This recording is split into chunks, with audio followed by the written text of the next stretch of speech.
We can now water the raised bed planter with its own gravity-fed water system, and here's how I've set this up.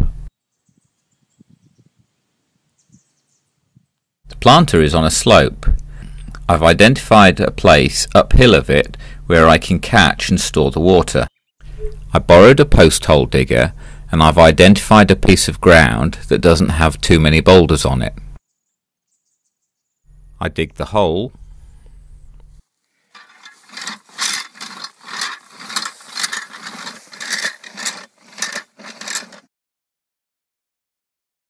the hole should be 1/3 to 1/4 of the height of the pole you're going to fit.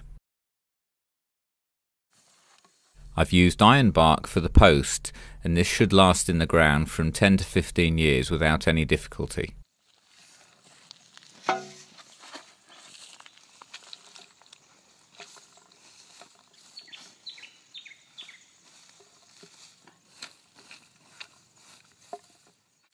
just have to fill in the hole. The secret to keeping the post upright is packing the soil tightly with the bar as you fill it in.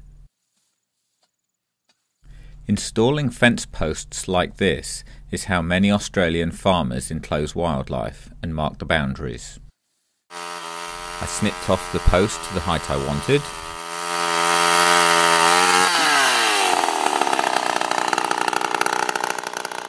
And trimmed off any excess branches.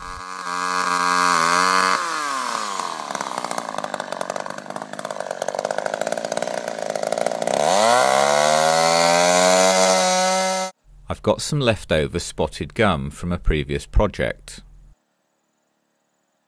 It's been drying in the sun for about 6 months. The wood's contracted and now the bark just flakes off. So all I've got to do is clean off the bark and I can use the poles.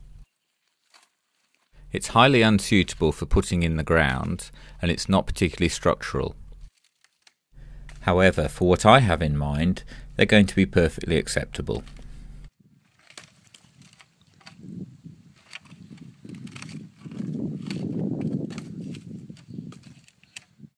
I've assembled the structure and put in a gutter. I used the chainsaw to help make the joints.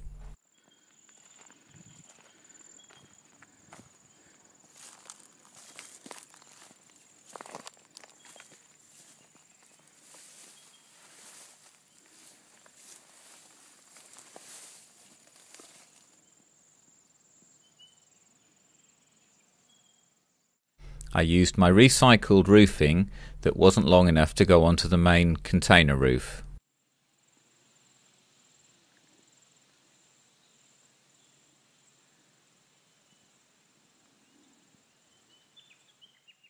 And then I joined the stormwater pipe with some blue 1-inch tubing. And this feeds into the water tank.